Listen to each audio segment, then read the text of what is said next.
I am Ember Sterling, a 27-year-old structural engineer living in Chicago. I stood in the shadows of the Chicago penthouse, gripping my glass of water until my knuckles turned white. The room was full of expensive suits and the smell of expensive perfume. My brother, Adrien, stood in the center, glowing under the chandelier. He raised his champagne glass for a toast. The room went quiet. I thought, for just 1 second, he might actually thank me. I thought he might acknowledge that I was the one who drew the plans, fixed the safety issues, and saved this project. Instead, he looked right at me with a smirk. "And let's not forget my little sister, Ember," he announced, his voice booming so everyone could hear. "Maybe after this success, she'll finally get inspired to find a real job." The laughter wasn't a ripple, it was a wave. My mother covered her mouth to hide her smile. My father shook his head, looking at me like I was a stain on the carpet. They thought I was weak. They thought I was just the uneducated sister who lived in trailers. They didn't know the truth. They didn't know that I wasn't just the invisible help. I was the architect of everything they owned. And soon, I would be the architect of their collapse.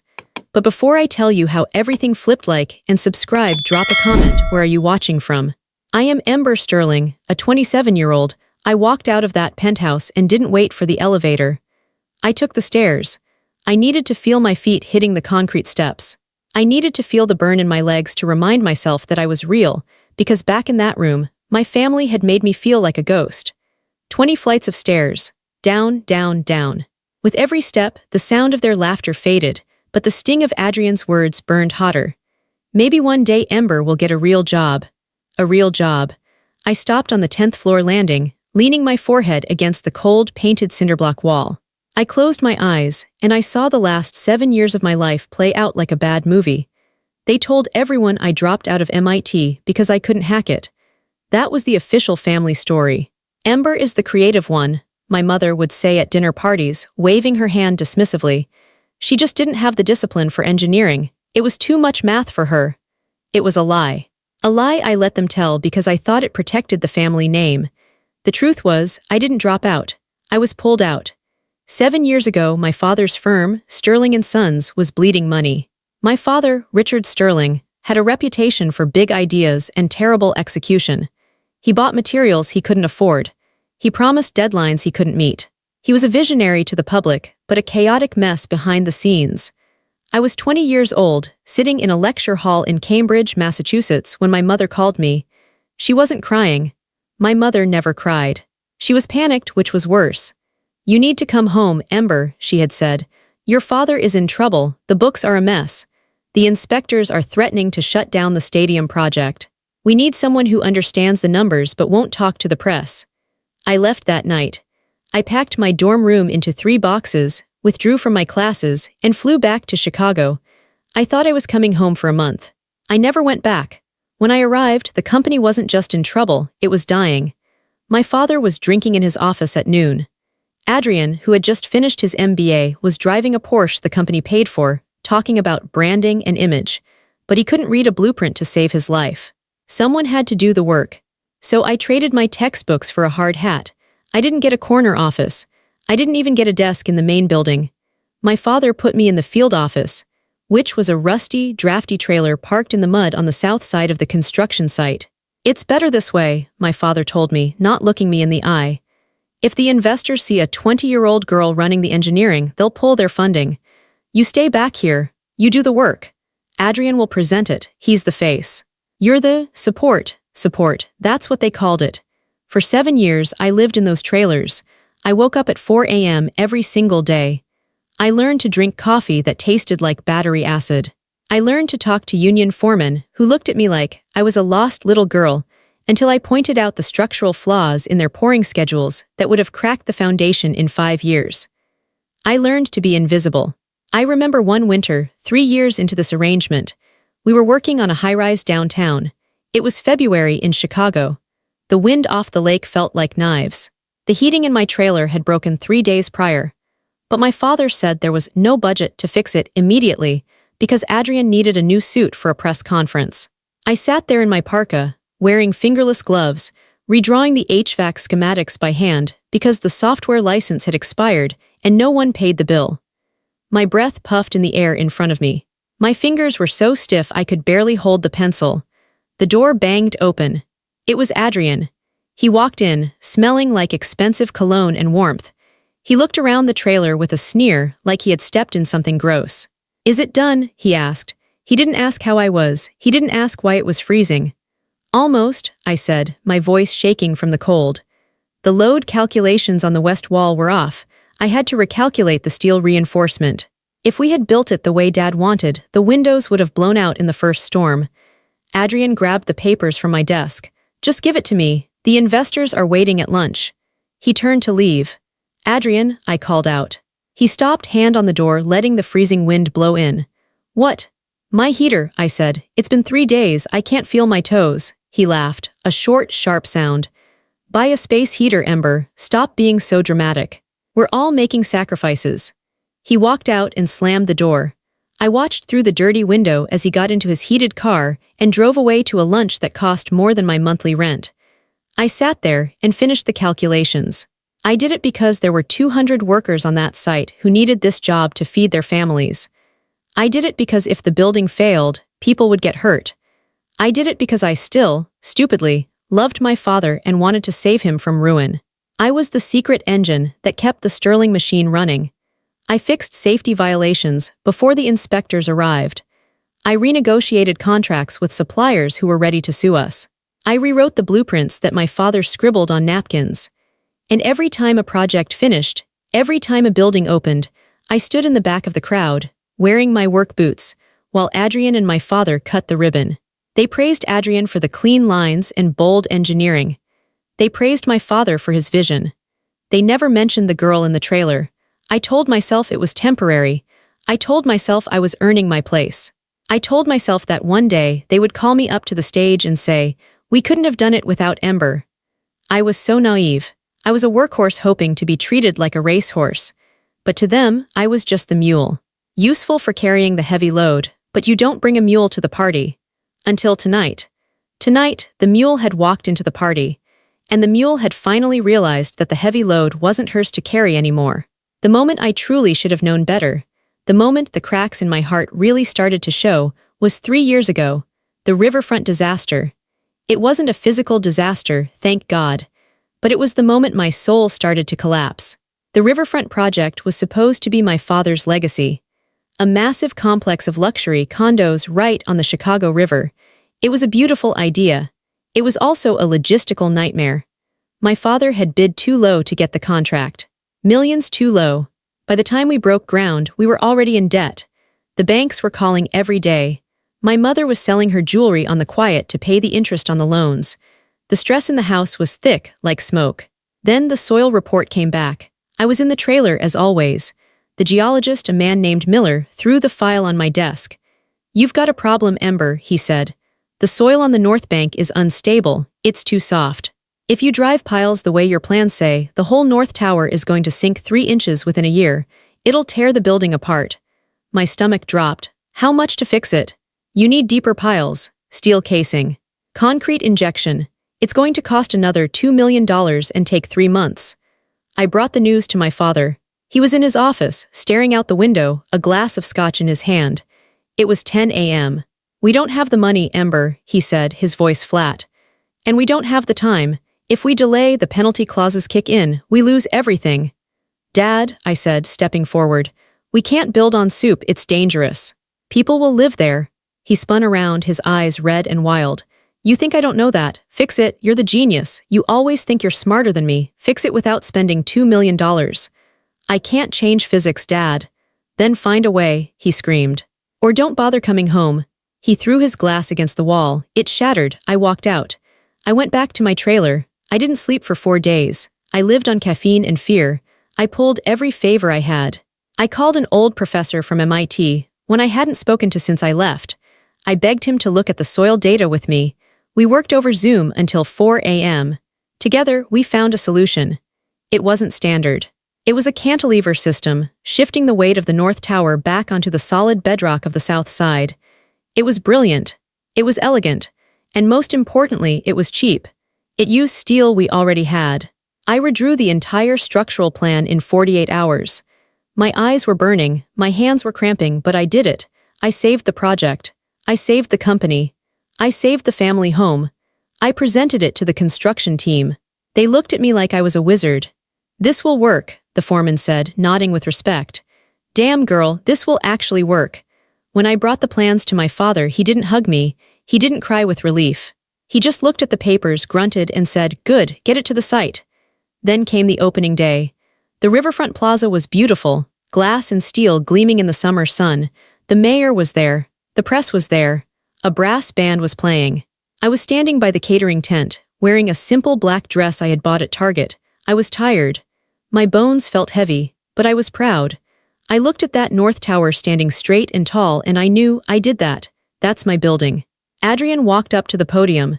He looked like a movie star in a navy suit. He flashed his perfect white teeth at the cameras. "Thank you all for coming," Adrien said, his voice smooth as silk. "When we started this project, we faced impossible challenges. The soil, the budget, the timeline. Many people said it couldn't be done." He paused for dramatic effect. The crowd leaned in. "But I knew we could do it," Adrien said. "I spent many sleepless nights looking at those blueprints. I knew that if we used a cantilever system, we could distribute the load. It was a risk, but leadership is about taking risks." I froze. The air left my lungs. He spent sleepless nights. He looked at the blueprints. Adrien wouldn't know a cantilever from a cantaloupe. My father stepped up to the microphone next. "I am so proud of my son," he said, beaming. "Adrien shows the kind of innovation that Sterling and Sons is built on. He is the future of the city." The crowd applauded. The mayor shook Adrien's hand. They took photos. Flashbulbs popped. I stood there alone by the trash cans behind the tent. A waiter walked by with a tray of empty glasses. He bumped into me. "Excuse me, miss," he said rudely. "You're in the way." I wasn't a person. I was an obstacle. I watched my brother accept an award for innovation in architecture, right there on the stage. He held the plaque high. The plaque I earned. The plaque that belonged to the girl with the shaking hands and the cheap heater in the trailer. I wanted to scream.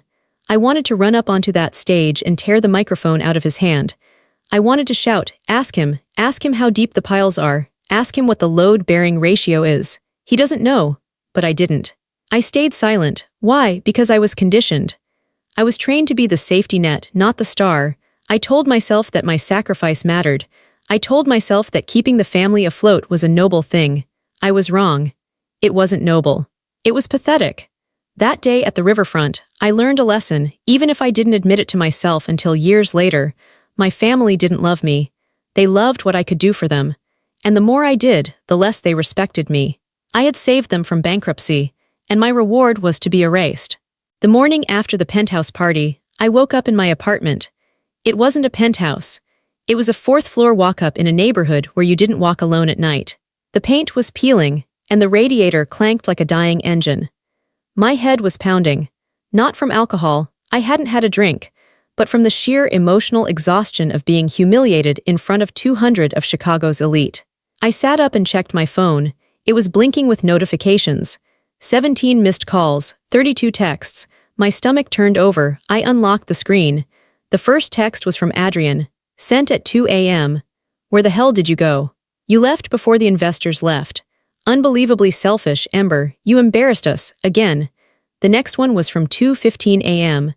"We need to talk about the Eco Tower. Dad says you have the final CAD files on your laptop. Send them to me, now." Then 3 a.m. "Are you ignoring me? Don't play games, Ember. You're not smart enough to play games with me." I scrolled down. There was a text from my mother. It didn't ask if I was okay. It didn't apologize for Adrien's toast. "Ember, pick up your phone. We need your signature on the transfer documents for the Eco Tower rights. The lawyers are pressuring us. Stop pouting and do your duty." I stared at the screen. Duty. That word again. The Eco Tower. That was the project Adrien had been celebrating last night. My design. My green energy concept. The one I had spent the last 8 months working on while Adrien vacationed in Build. They needed my signature. Legally, because I was the registered engineer on the permit application. Because Adrien didn't have a license. They couldn't move forward with the sale of the building rights without my formal release. They didn't want an apology. They didn't want reconciliation. They wanted my ownership. My phone rang in my hand. It was my mother. I stared at the picture of her ID, a photo taken years ago where she actually looked kind. I took a deep breath and answered. "Hello?" Finally, her voice was sharp like breaking glass. Where are you? Adrien has been trying to reach you all morning. I'm at home, Mom, I said quietly. I left the party because Adrien humiliated me. Oh, stop it, she snapped. Adrien was making a joke. You have no sense of humor, you're always so sensitive. It's exhausting, Ember. I felt tears prick my eyes, but I blinked them away. He called me worthless, Mom, in front of everyone. He said you need a real job, she corrected. And frankly, he's right. Playing around in the dirt is fine for a while, but it's time you grew up, which brings me to why I'm calling. She took a breath and her voice shifted. It became the business voice, the transaction voice. The lawyers are sending over a courier with the papers. You need to sign over the intellectual property rights for the Eco Tower to Sterling and Sons. We're selling the design to a developer in Dubai. It's a huge deal, Ember. Millions? You're selling my design? I asked. Without asking me. It's the company's design, she said coldly.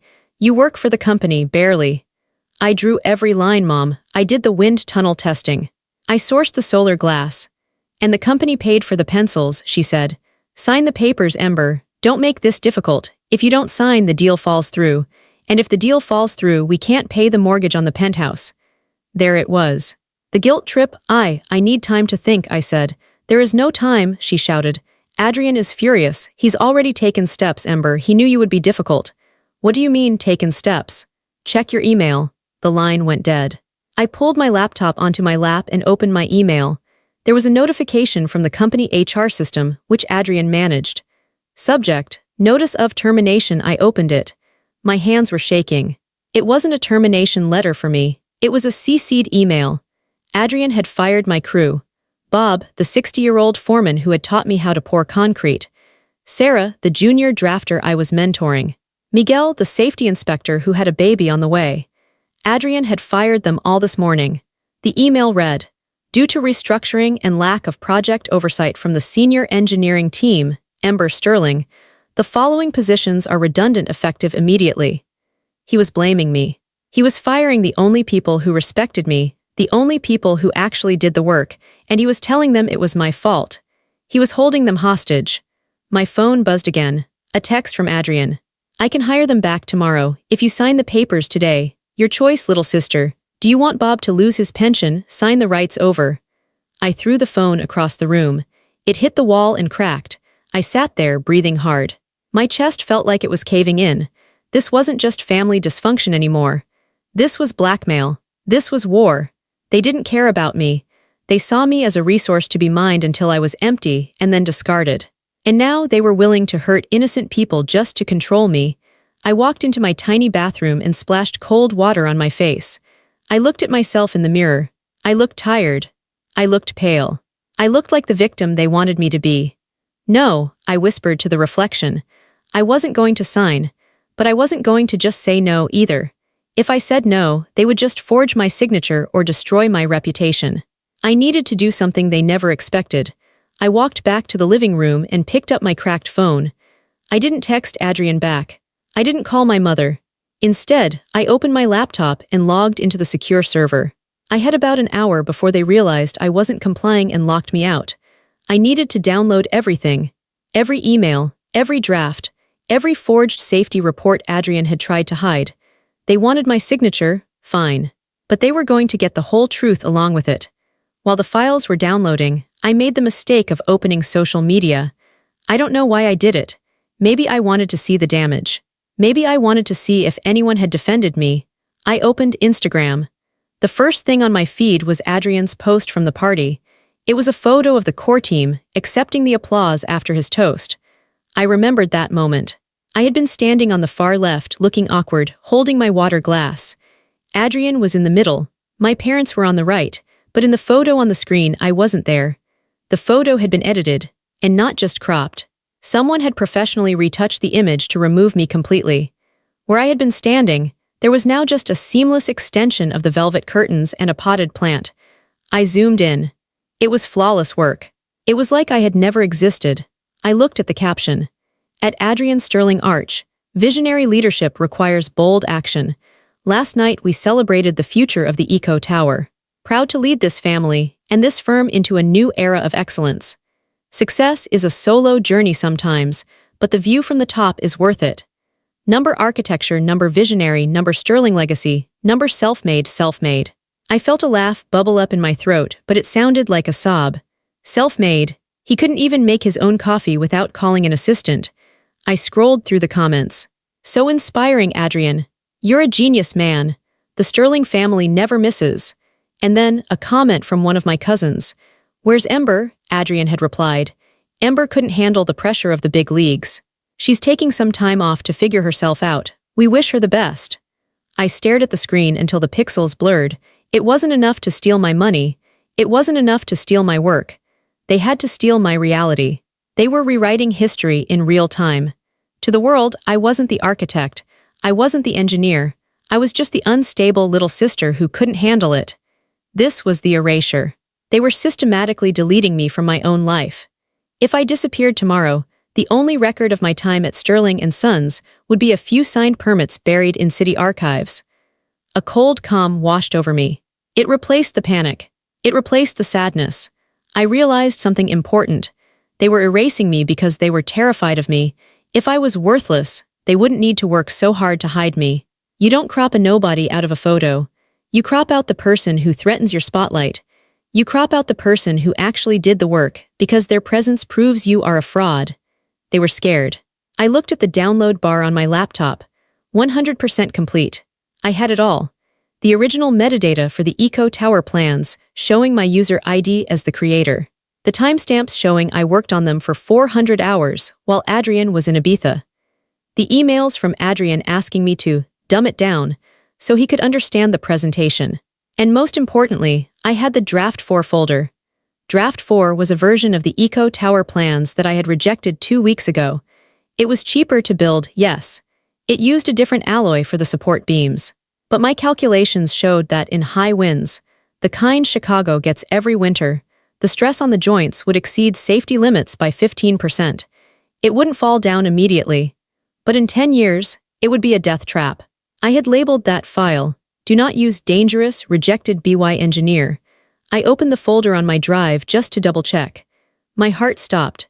In the server log, there was recent activity on the Draft 4 file. It had been accessed yesterday by Adrien, and it had been renamed Final Submission Permit PDF. My blood ran cold. They weren't just stealing my design.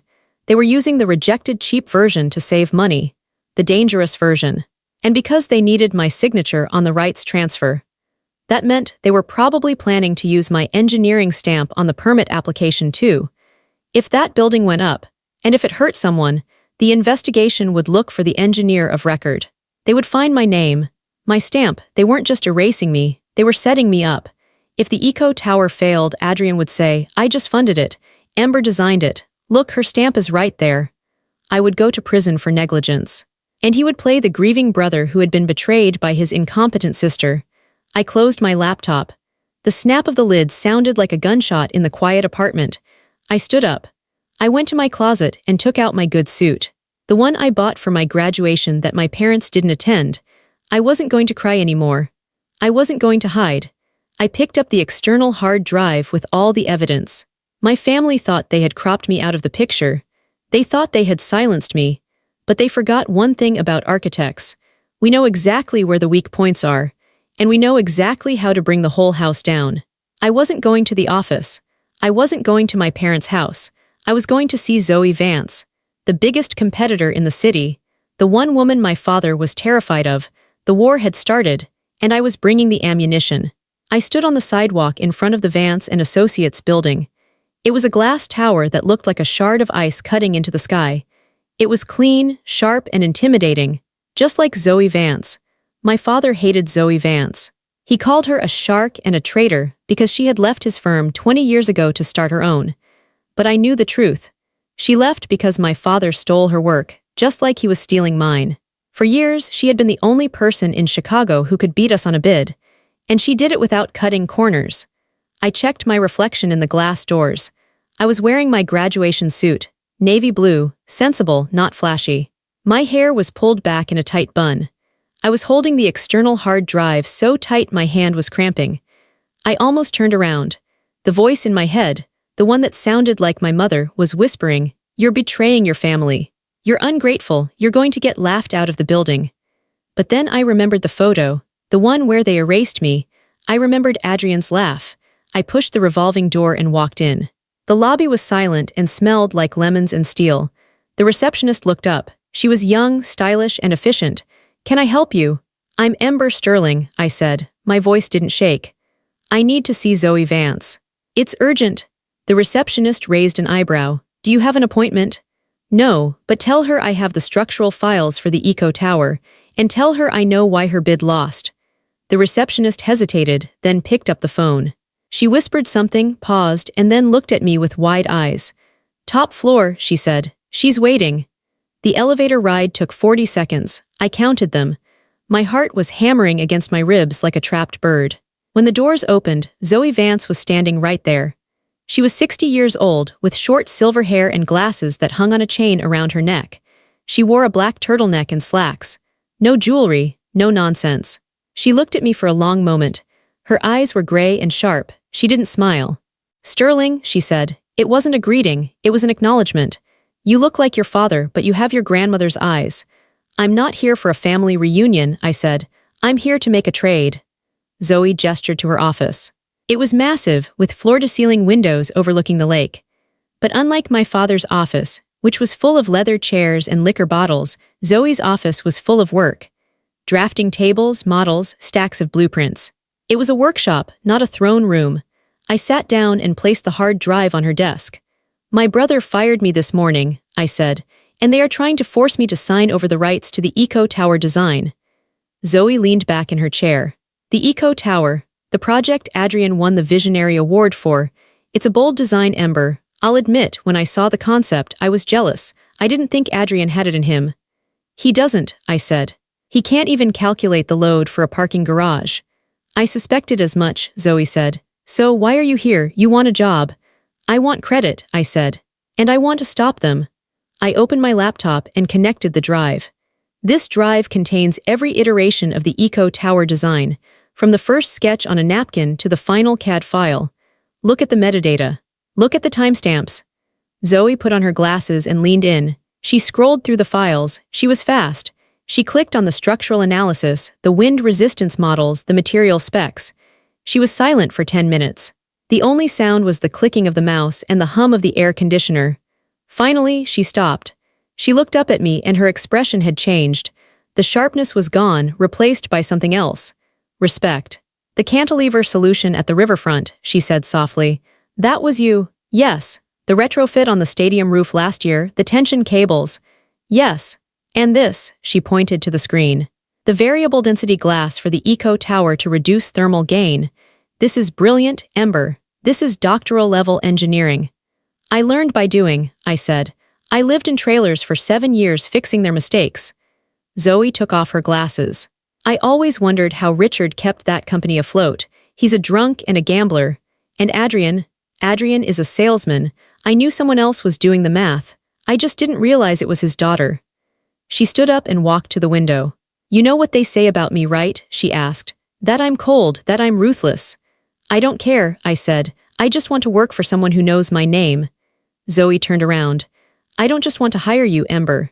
I want to partner with you. You have a mind for structure that I haven't seen in 20 years. You see the skeleton of the building, not just the skin. That's rare." She walked back to the desk and extended her hand. "Senior structural engineer," she said. "And 5% equity in the firm to start. Plus, we put your name on every project you touch. Big letters, no cropping." I looked at her hand. It was a lifeline. "There's one more thing," I said, not taking her hand yet. "I think they're going to build the Eco Tower using a rejected draft. A dangerous one. I need help proving it." Zoe's eyes narrowed.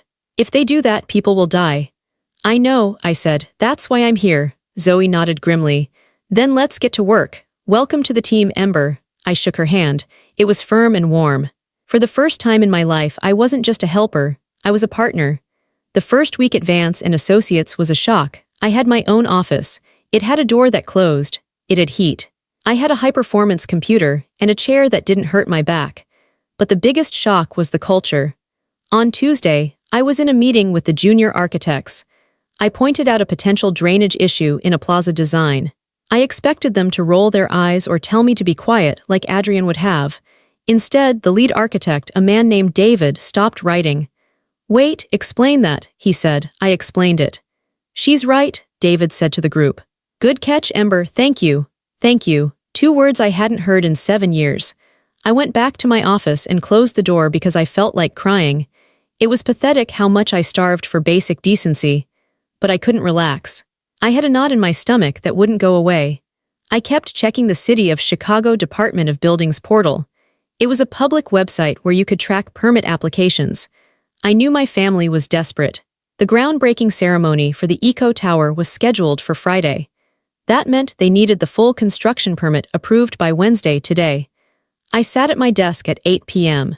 The office was mostly empty, just the cleaning crew moving around in the hallway. The blue light of the monitor lit up my face.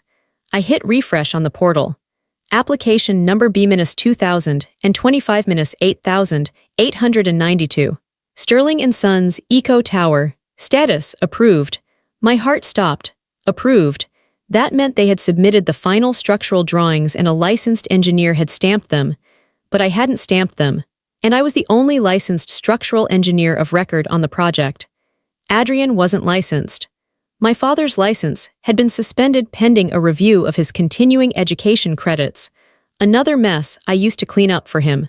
So how did they get approval? I clicked on the View Documents tab. The file downloaded slowly. My internet connection was fast, but time seemed to slow down.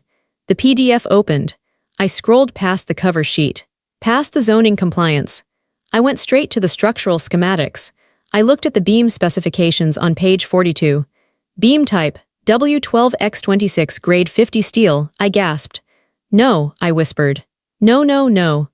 W12x26 was the spec from draft 4, the cheap draft, the rejected draft.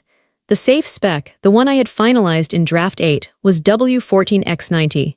It was much heavier, much stronger, and much more expensive. Using the lighter steel saved them about $4 million in materials, but it reduced the wind load capacity by 35%. In a Chicago winter with high winds off the lake, those beams would twist. The glass would pop out. The floors would buckle. It was a disaster waiting to happen. I scrolled to the bottom right corner of the page. The signature block. There was the stamp. Ember Sterling, PE license number 98-2000, 214 State of Illinois, and across the stamp, a signature in blue ink. Ember Sterling. It looked exactly like my signature. The loop on the E, the sharp cross on the T. I touched the screen. It was a forgery, a perfect digital forgery. Adrien must have taken my signature from an old PDF, isolated it in Photoshop, and pasted it onto this dangerous document. I felt sick, physically sick. I grabbed the trash can under my desk and dry heaved. This wasn't just theft anymore. This was a crime, a felony. They were framing me. If when that tower failed, the investigators would pull these plans. They would see the cheap steel. They would see my stamp. They would see my signature. They would say I was incompetent. They would say I signed off on a death trap to save money. Adrien and my father would claim ignorance. "We just build what the engineer tells us," they would say. "We trusted Ember. We had no idea she cut corners." They were willing to send me to prison to protect their bank account. They were willing to risk the lives of hundreds of future tenants just to get this project built. My own family. The people I cooked Thanksgiving dinner for. The people I sacrificed my education for. I sat back in my chair, trembling. The fear was gone. It was replaced by a cold, hard rage. It was a feeling I had never let myself feel before. I picked up my phone and dialed Zoe's personal number. She answered on the first ring. "Zoe," I said. My voice sounded strange, flat, metallic. "Ember, what is it? It's late." "They did it," I said. "They submitted draft 4, the dangerous one, and they forged my signature." Silence on the other end. Then the sound of movement, keys jingling. "Stay there," Zoe said. "I'm calling a friend of mine. His name is Inspector Davis. He's the head of the Structural Safety Board. Don't touch anything. Don't close the browser. I'll be there in 20 minutes. "Zoe," I said. "They're going to try to bury me." "No, Ember," Zoe said firmly. "They just dug their own grave. We're just going to push them in." Inspector Davis was a large man with hands that looked like they could crush a brick. He wore a rumpled trench coat and looked tired, but his eyes were alert. He stood behind my desk, looking at the screen. Zoe stood next to him. "You're sure this is a forgery?" Davis asked. His voice was gravelly. I'm sure, I said. I never signed draft 4. I specifically labeled it rejected in our internal server. Look. I pulled up my evidence, the hard drive I had brought with me. I showed them the file history. See here, I pointed. Created October 12th. Marked dangerous October 14th. I ran a simulation on this draft. It failed at wind speeds of 60 miles per hour. 60, Davis scowled. We get gusts of 80 in the loop. Exactly, I said. Here is the email I sent to my brother explaining why we couldn't use this steel, and here is his reply. I opened the email. From Adrien Sterling to Ember Sterling subject. RE costs, you're overthinking it, Ember. The safety margins are too high. We need to cut costs or the investors walk. Find a way to make the cheaper steel work. Stop being a coward. Davis read the email and grunted. Stop being a coward, nice guy. He didn't care about the physics, I said. He only cared about the margin. Davis turned to Zoe. This is serious, Zoe. If they break ground on Friday based on these plans, it's criminal negligence. Fraud, forgery. We need to stop them, Zoe said. But we need to do it publicly. If we just file a complaint quietly, Richard will pull strings. He has friends in the zoning office. He'll claim it was a clerical error, withdraw the plans, and submit new ones later. He'll escape. I don't want him to escape, I said. Both of them looked at me. I want everyone to see it, I said. I want the investors to see it. I want the city to see it. They tried to destroy my reputation. I want to destroy their lie. What do you have in mind? Davis asked. The groundbreaking ceremony, I said. Friday morning. Everyone will be there, the press. The investors, the mayor. You want to crash the party? Zoe asked, a small smile appearing on her face. I want to bring the truth to the party, I said. But I need more proof. A simulation isn't enough for the layperson. We need to show them exactly what will happen. We spent the next 2 days in the war room of Zoe's office. I worked with Zoe's best 3D modelers. We took the specifications from the forged permit, the weak steel, the insufficient concrete, and we built a digital twin of the eco tower. Then we ran the physics engine. On the big screen, the tower stood tall. Then we introduced the wind load. At 40 mph, the tower swayed. At 50 mph, the windows on the 20th floor shattered. At 65 mph, the primary support beam on the southwest corner buckled. The sound from the speakers was a sickening crack. Then, the progressive collapse began. Floor pan falling onto floor pan.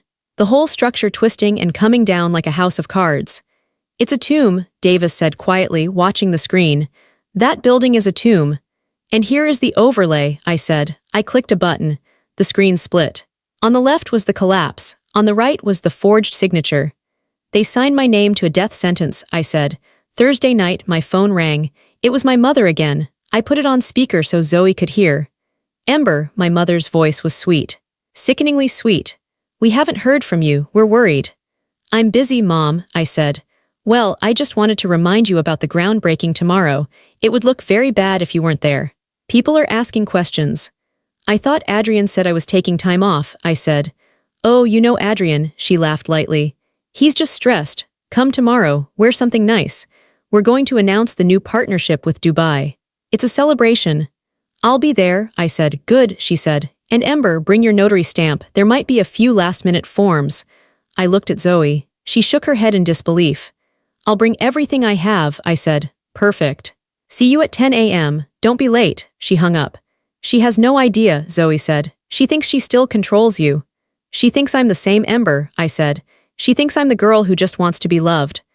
I stood up and looked at the simulation on the screen, frozen at the moment of collapse. She's about to meet the engineer. Friday morning was cold and bright. The kind of Chicago morning where the sky is a hard, brilliant blue. The construction site for the Eco Tower was decorated with flags and banners. A large stage had been built over the mud. A white tent was filled with champagne and hors d'oeuvres. I arrived in a black SUV with Zoe and Inspector Davis. We parked around the corner. I watched through the tinted window. There was my father, shaking hands with the bankers. He looked flushed and happy.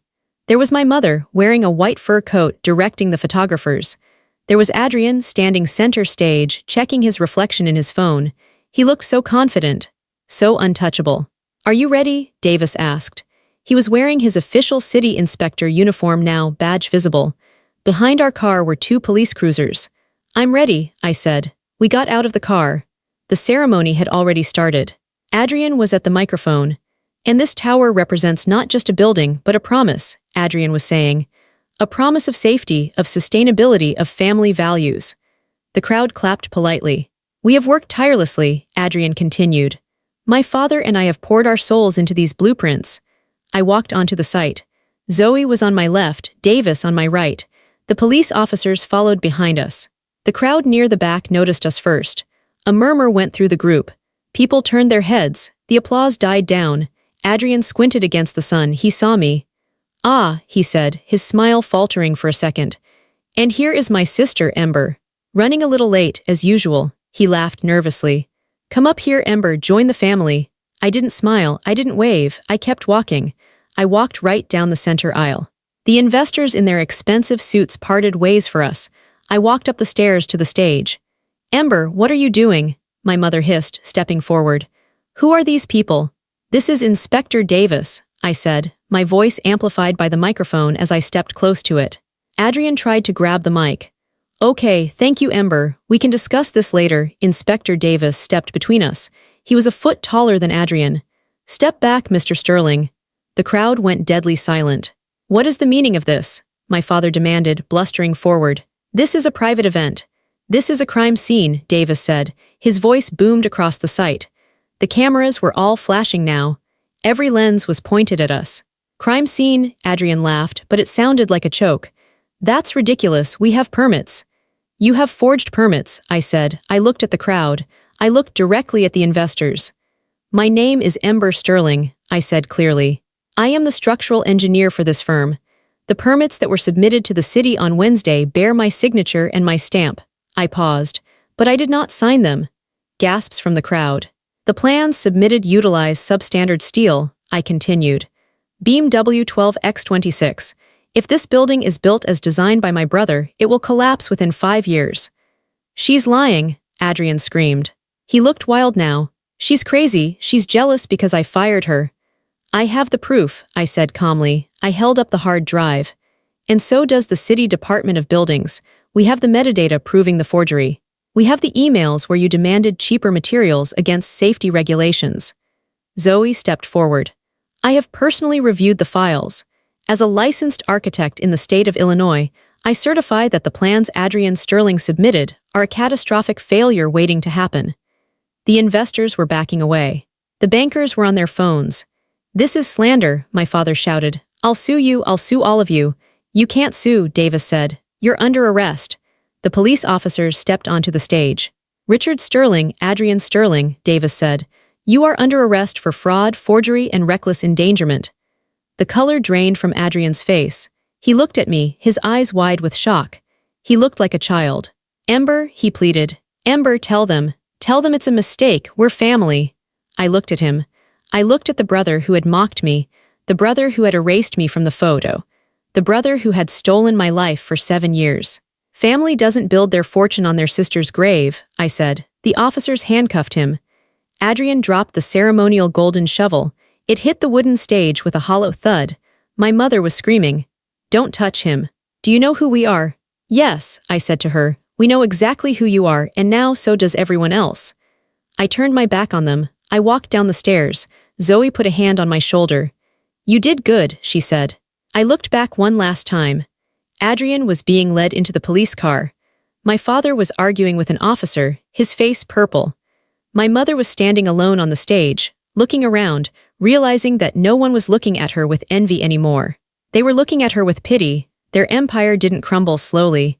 It imploded, just like the building in my simulation. And I was the one who pushed the button. The fallout lasted for 6 months. It was messy. It was loud. It was everywhere. The Sterling scandal was on the news every night for weeks. The investigation revealed everything. Not just the Eco Tower, but years of financial fraud. My father had been cooking the books for a decade. Adrien had been bribing inspectors on other jobs I hadn't managed. They lost everything. The bank seized the penthouse. The company was dissolved. My father lost his architecture license permanently. He avoided prison due to health reasons. But he was a broken man, living in a small rented condo in the suburbs, disgraced and forgotten. Adrien wasn't so lucky. Because he had forged the signature, a direct felony, And because the intent was to defraud investors, the judge wasn't lenient. He was sentenced to 4 years in federal prison. I didn't go to the sentencing. I read about it in the paper while sitting in my new office. My mother tried to call me once, about 2 months after the arrest. I was at my desk at Vance and Sterling. Yes, Zoe had changed the name of the firm. I saw my mother's number on the caller ID. I hesitated. Part of me, the old part, the little girl part, wanted to answer, wanted to hear her say she was sorry. But I knew she wouldn't. She would ask for money, she would blame me. She would say I ruined the family. I realized I didn't need her apology, and I didn't need her permission to be happy. I pressed the block caller button. I turned my chair to face the window. From my office on the 40th floor, I could see the whole city. The lake was a sheet of silver. The trains moved like toys below. And 3 blocks away, I could see the cranes rising. The Meridian Spire, my project. It wasn't the Eco Tower. The investors from that project had pulled out of the deal with my father, obviously. But they had come to Zoe and me.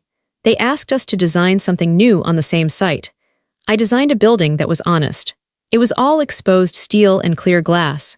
It didn't hide its structure, it celebrated it. It was strong. It was flexible. It could bend in the wind without breaking, just like me. I picked up my notary stamp from my desk. I had ordered a new one. Ember Sterling, partner Vance and Sterling Architects. I took a piece of paper. I pressed the stamp down firmly. Thump. It left a perfect, crisp blue mark. I wasn't the hidden workhorse anymore. I wasn't the victim. I wasn't the uneducated sister. I was the architect. I looked at the cranes lifting a massive steel beam into the sky. I took a sip of my coffee. It didn't taste like battery acid. It tasted like victory. I didn't bury my family. I simply stopped holding them up, and without me to carry them, they fell. But I was still standing, and I was just getting started.